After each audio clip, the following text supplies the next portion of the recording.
Pep Guardiola bingung, jelaskan rekor gol Erling Haaland. Bomber internasional Norwegia itu, sudah mengemas 17 gol dalam musim debutnya di Liga Primer, meski baru memainkan 11 pertandingan. Pep Guardiola mengatakan bahasa Inggrisnya tidak cukup baik, untuk mendeskripsikan rekor gol luar biasa Erling Haaland selama di Manchester City. Statistiknya luar biasa dan tidak ada keraguan tentang kualitasnya. Ia sangat ambisius dan ia membantu kami memenangkan pertandingan. Saya tidak akan banyak berbicara tentang Haaland, dia monster di kotak penalti lawan, ujar Guardiola. Barcelona siapkan rencana perpisahan 4 kapten di bursa transfer. Barcelona telah merencanakan perpisahan dengan kelompok kepemimpinan senior mereka, di bursa transfer Januari 2023 mendatang. Barcelona berencana untuk musim depan tanpa 4 kapten mereka, yakni Sergio Busquets, Gerard Piqué, Jordi Alba dan Sergi Roberto. Busquets dan Roberto keduanya habis kontrak musim panas mendatang, sementara Piqué dan Alba keduanya memiliki kontrak hingga 2024. Alasan Presiden Joan Laporta dan Matteo Alemany ingin melepas keempat pemainnya, yakni sama-sama merujuk pada gaji yang terlalu besar. Performa Kvaratskhelia bikin Man City kepincut. Ketertarikan mereka mungkin diawali dengan performa Kvaratskhelia, dalam kemenangan 4-1 Napoli atas Liverpool di Liga Champions beberapa waktu lalu. Manchester City kabarnya tengah mengawasi kondisi Vicha Kvaratskhelia dari Napoli. Napoli juga tidak lupa memasukkan klausul pembelian senilai 65 juta pound sterling. Meskipun demikian, Napoli siap memberikan kesempatan yang lebih baik kepada Kvaratskhelia. Tapi bukan tidak mungkin mereka akan mempertimbangkan tawaran dari Man City. Kabar buruk hantui skuad Real Madrid, Carlo Ancelotti konfirmasi badai cedera. Real Madrid tampil apik dan meraih kemenangan, usai menumbangkan tamunya Sevilla. Namun, kemenangan Real Madrid harus dibayar mahal. Sebab, sang gelandang, Federico Valverde dikonfirmasi mengalami cedera. Tidak lama usai mencetak gol ke gawang Sevilla, Valverde harus ditarik keluar oleh Ancelotti. Ia terlihat mengalami kesakitan usai berduel dengan pemain lawan. Dan Ancelotti membenarkan bahwa sang gelandang ditarik keluar karena mengalami cedera, tapi Ancelotti menyebut bahwa kondisi Valverde tidak terlalu mengkhawatirkan. Manchester United ikhlas lepas Cristiano Ronaldo dengan gratis.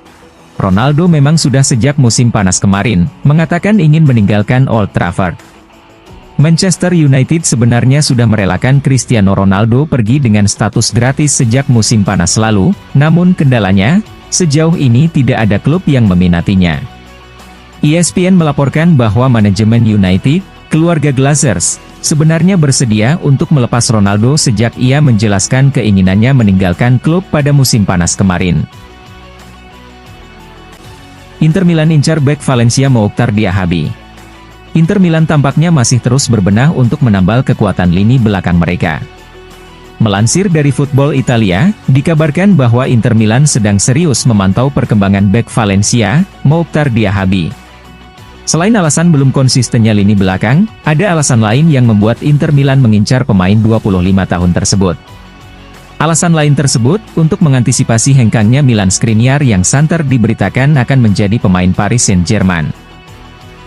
Tak dapat menit bermain di Arsenal, Cedric Soares kecewa berat.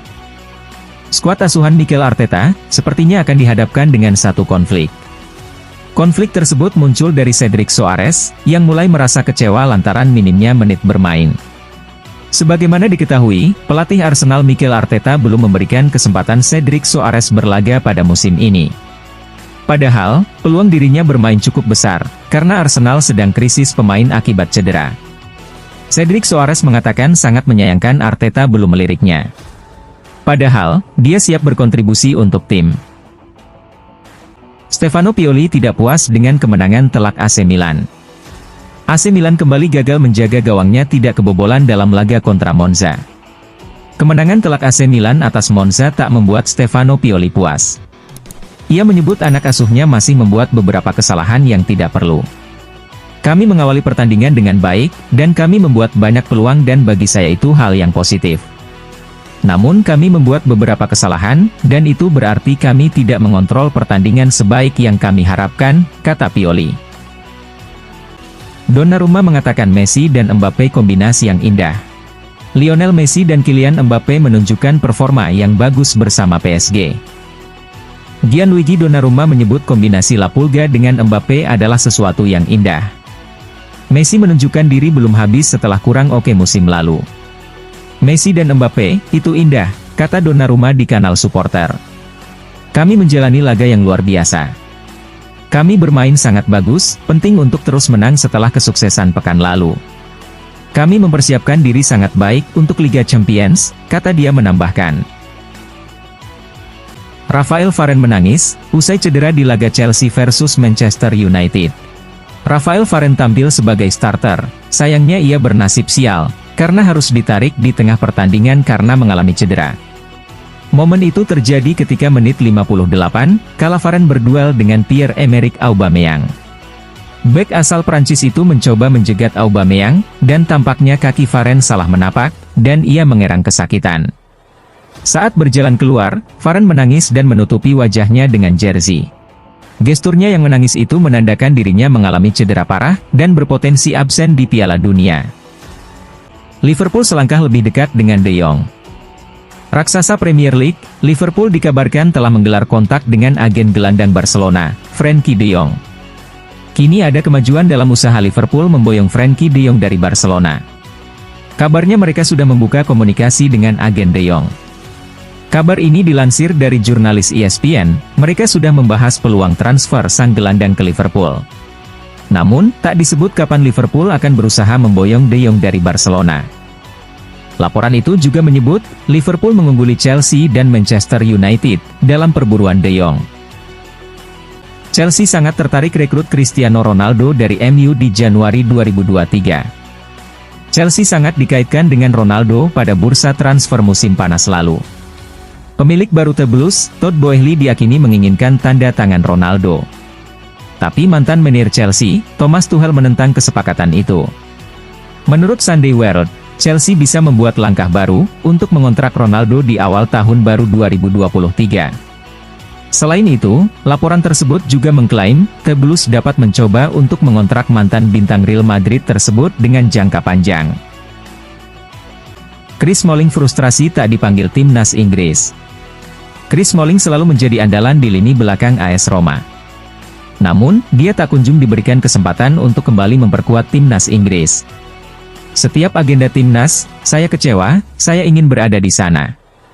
Saya merasa, saya dapat menawarkan banyak hal, sekarang saya tidak dipanggil, saya semakin mengerti betapa hebatnya bermain dengan seragam Inggris, kata Smalling kepada Calcio Mercato. Saya tidak punya dendam dengan pelatih. Ketika saya menonton Inggris, saya frustrasi dan kecewa karena tidak berada di sana. Lini serang kerap mandul, Liverpool incar rekan setim Jude Bellingham. Liverpool dikabarkan sedang mengincar pemain asal Borussia Dortmund, yang menjadi rekan Jude Bellingham, Youssoufa Moukoko.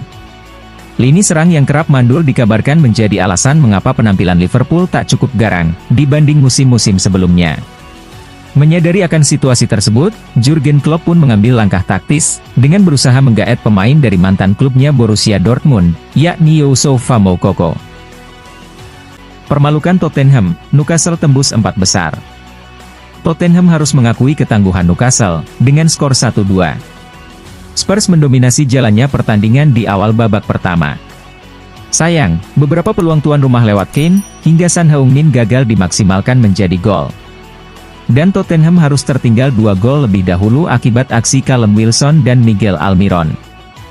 Gol Harry Kane masih belum mampu membawa Spurs meraih poin dari laga ini. Berkat hasil ini, Tottenham masih menduduki peringkat 3 klasemen dengan poin 26. Sementara itu, Newcastle berhak naik ke peringkat 4 dengan poin 21. Hasil Barcelona versus Athletic Bilbao, skor 4-0. Barcelona kembali menang telak, pada pekan ke-11 Liga Spanyol. 3 gol Barcelona sudah tercipta di babak pertama, dengan selang waktu yang tak lama. Ousmane Dembélé mengawali pesta gol tersebut di menit ke-12, kemudian dilanjutkan gol dari Sergi Roberto di menit ke-18, dan gol Robert Lewandowski di menit ke-22. Gol keempat Barcelona baru datang di babak kedua. Ferran Torres yang baru masuk, sukses mencetak gol di menit ke-73, sekaligus menjadi penutup pesta gol Barcelona. Hasil AS Roma versus Napoli, skor 0-1. AS Roma harus mengakui keunggulan Napoli, dengan skor 0-1. Roma mencoba tampil menggebrak sejak awal babak pertama. Sayang, dua peluang tuan rumah lewat aksi Nicolo Zaniolo dan Tammy Abraham masih gagal membuahkan hasil. Setelah bermain imbang tanpa gol di sepanjang babak pertama, Napoli memastikan kemenangan berkat gol Victor Osimhen pada 10 menit terakhir waktu normal. Berkat hasil ini, Napoli pun memantapkan posisi mereka sebagai capolista dengan poin 29. Granit Xhaka gagal menangkan Arsenal atas Southampton. Rentetan kemenangan The Gunners terputus di Southampton. Arsenal gagal memaksimalkan gol apik Granit Xhaka, usai meraih hasil imbang pertama mereka semenjak Januari saat ditahan Southampton 1-1. Arsenal langsung menyentak sejak menit pertama dan akhirnya mampu membuka keunggulan di menit 11, lewat gol Granit Xhaka. Arsenal sejatinya tak berhenti menebar ancaman habis memimpin. Justru, tim tuan rumah mampu menyamakan kedudukan di menit ke-65, lewat kaki Stuart Armstrong. Baru pecat Steven Gerrard, Aston Villa justru pesta gol ke gawang Brentford.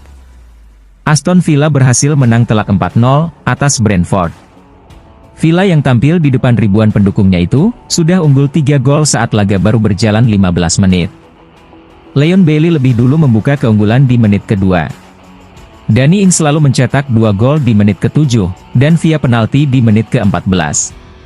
Satu tambahan gol terakhir diciptakan oleh Ollie Watkins di menit ke-59. Selepas itu tak ada lagi gol tambahan dari kedua kubu. Bagi Villa, kemenangan itu menjadi kemenangan pertama setelah 3 pertandingan terakhir tanpa kemenangan.